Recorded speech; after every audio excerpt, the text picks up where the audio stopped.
बहुत सारे ना ऐसे बंदे होंगे जिनको क्या है, प्रॉफिट तो कर लेते हैं, लेकिन मोस्टली अगर आप ध्यान से देखोगे तो महीने के एंड में उनका जो पीएनएल होता है वो प्रॉफिटेबल कभी नहीं रहता।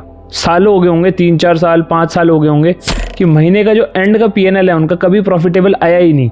हो सकता है 1 दिन प्रॉफिट करते होंगे, 2 दिन करते होंगे, हफ्ते भी कभी कभी प्रॉफिट कर देता होंगे, लेकिन जो मंथ के एंड में 30 डेज का पीएनएल आता है वो कभी भी प्रॉफिटेबल उनका रहा ही नहीं। एक ही चीज़ उसमें रहती है, वो है रिस्क मैनेजमेंट। करीब इतने सारे लोग होंगे जिनका क्या है, रिस्क रिवॉर्ड नेगेटिव में चलता है। अगर बिगिनर की बात करेंगे तो एक चीज़ उनको नॉर्मल लगेगी, क्या है, 10,000 रुपये का लॉस तो उन्होंने एक बार में किया होगा, लेकिन 10,000 रुपये का प्रॉफिट एक साथ नहीं किया होगा। 2-2, 4-4 हज़ार करके 10,000 रुपये तक पहुँचे होंगे, लेकिन लॉस 10,000 रुपये का एक बार में किया होगा। इसका मतलब है रिस्क रिवॉर्ड उनका नेगेटिव चल रहा होता है। ये ऐसा क्यों है? पोजीशन साइज की वजह से।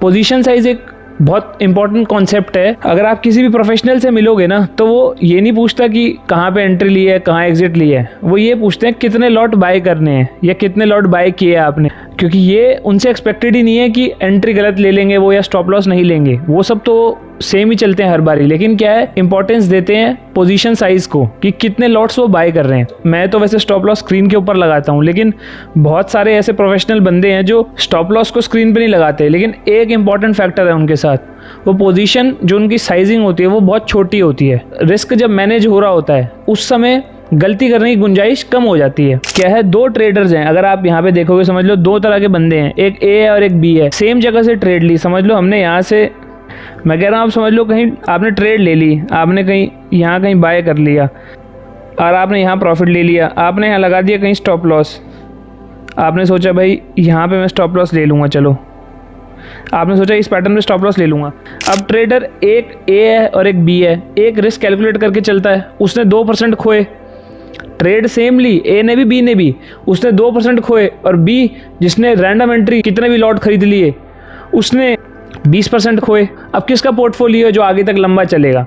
जब रैंडम एंट्री, रिस्क पर ट्रेड पता ही नहीं है। रिस्क पर ट्रेड एक सबसे इंपॉर्टेंट चीज़ है, कितनी आप लेते हो, हिट रेट है, रिस्क पर ट्रेड है, ये 3-4 चीज़ें हैं। तभी मैंने ये पहले पॉइंट पे आता हूँ, मैंने ये वाली बात बोली कि वो 10,000 रुपये आपने एक बार ज़रूर खोए होंगे, लेकिन 10,000 रुपये एक साथ कभी नहीं कमाए, क्योंकि रिस्क पर ट्रेड और प्रॉफिट पर ट्रेड, रिस्क रिवॉर्ड, इस पर आप ध्यान नहीं देते।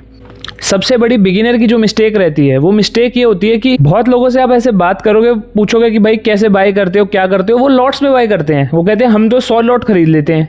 वो ये नहीं देखते मार्केट की आज वोलेटिलिटी कितनी है, या जो कैंडल्स की परसेंटेज है आज कितनी बन रही है। मार्केट का एक जैसा तो है नहीं, किसी दिन 2% मूव करती है, किसी दिन 10% मूव करती है। बिटकॉइन तो 20% भी मूव कर जाता है एक दिन में। लेकिन बिगिनर ऐसे बहुत गलती करते देखे मैंने, सुने हैं कि मैं 100 लॉट बाय करता हूँ, तो वो 100 लॉट बाय कर रहे हैं। किसी दिन वो 100 लॉट बाय करते हैं, 500 रुपये दिख रहे होते हैं उनको लॉस, स्टॉप लॉस वो मानते हैं। कभी कभी मार्केट इतनी ऊपर नीचे चल रही होती है, वो घुस जाते हैं 100 लॉट लेके, उसके बाद देखते हैं 500 की जगह सीधा 5,000 रुपये लॉस नज़र आ रहा है उनको, स्टॉप लॉस। क्यों? क्योंकि उनको पता ही नहीं है कैसे कैलकुलेट करना है कि हमें किस टाइम कैसे घुसना है। वो तो 100 लॉट से बाय कर रहे हैं बारी बारी। अब 100 लॉट से बाय करना ये कोई ऐसी स्ट्रैटेजी नहीं है कि मैं 100 लॉट से बाय करता हूँ।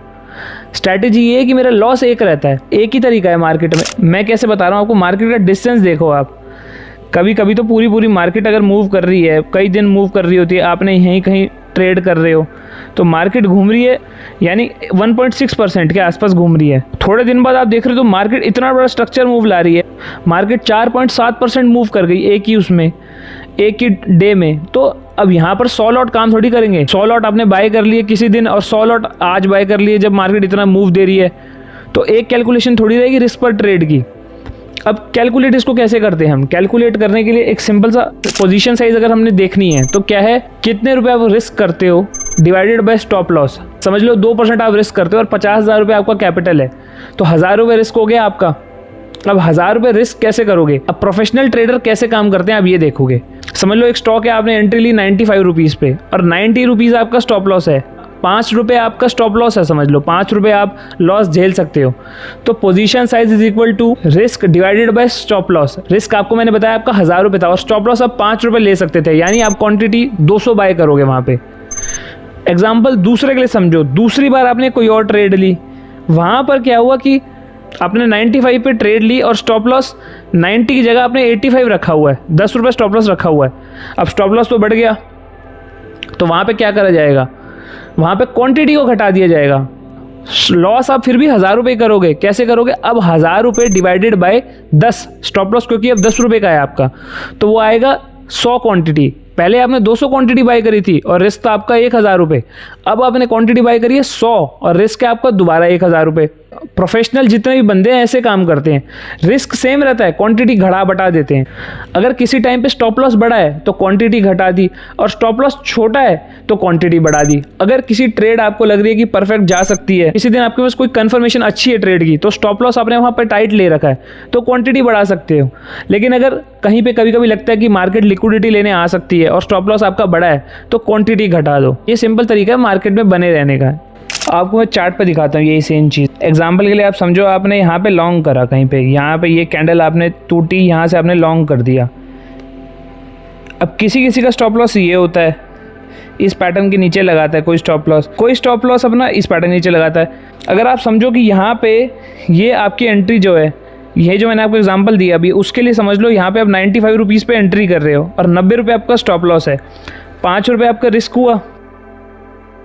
अब आपने यहाँ पे एंट्री ले ली, 5 रुपये रिस्क हुआ, 1000 रुपये आप लॉस ले सकते हो। 1000 डिवाइडेड बाय 5, 200 क्वांटिटी आपने बाय कर ली। किसी किसी का तरीका ऐसा कि इतना टाइट स्टॉप लॉस वो लगाता नहीं है, उसकी सोच ये है कि मार्केट डिप मार सकती है, लिक्विडिटी ले सकती है, तो वो क्या करता है, इस स्टॉप लॉस को मूव करके इस पैटर्न के नीचे लगाता है। अब एग्जाम्पल के लिए समझ लो ये मार्केट का चार्ट अलग चल रहा है रेट, बट एक एग्जाम्पल लेके बता रहा हूँ।